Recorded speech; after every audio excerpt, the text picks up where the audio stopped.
A recent survey by global financial technology platform Intuit looked at the financial habits of Gen Z and found that more of them feel they're falling behind in their life goals than the rest of the population. The research also finds that Generation Z, identified in the survey as those 18 to 25, find it easier to talk about formerly taboo subjects like politics or infertility rather than debt, salaries, and poor investments. The survey also identified a new trend, soft saving. Now, this is part of the soft life trend, which focuses on comfort and minimizing stress. It runs counter to the FIRE movement, or financial independence, retire early, the hustle culture, and the girl boss outlook, which was more popular the generation before. As the first cohort of digital natives, Gen Z has more financial information at their fingertips than previous generations, but data shows this does not always translate into better financial decisions. With us to unpack all of this is Mr. Brendan Caldwell, Director at Caldwell Securities Limited. Brendan, welcome to Forum Daily. Thank you very much. It would seem if you're 18 or 19, fertility would be a more difficult topic than infertility, but I'll leave the questions to you. Well, I mean, we are constantly learning about age group trends and investing. So let's talk a little bit about Generation Z here. What's they're feeling like they're falling behind? What's behind this? Oh, because they are. I mean, at least for now, in that they've seen asset prices lift to extraordinary levels over the last 20 years, basically while they've been growing up.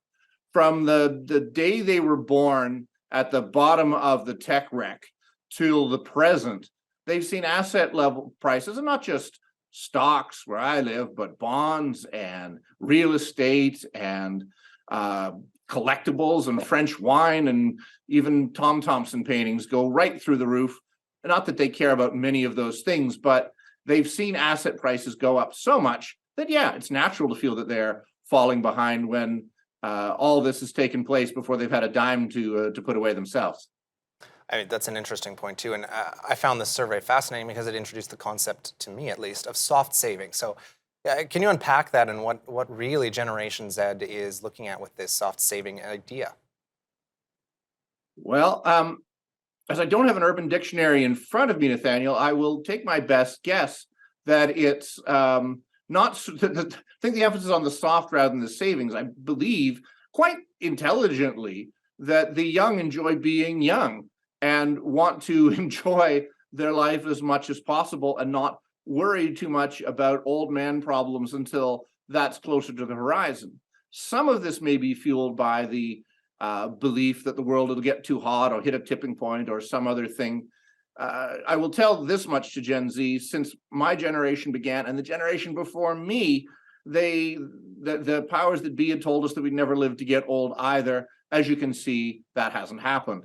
We've made it to old, so you will too. But there's nothing actually wrong with having fun while you're young. So I'm not sure what soft savings exactly means, other than maybe putting savings off till they got a little bit soft.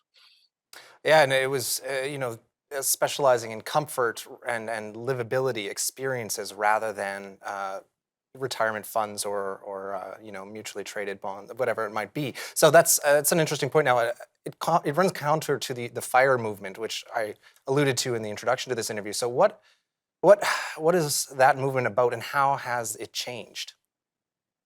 I think the FIRE movement has something to do with I can't remember what the F and the I stand for, but the RE was retire early.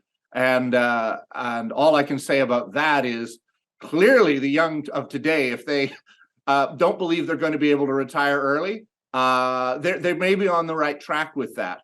Now, it may well be they can retire early in as much as the generations preceding them are helping to fund the soft savings lifestyle that they're enjoying at present. So maybe they will retire early, because maybe some of us won't be.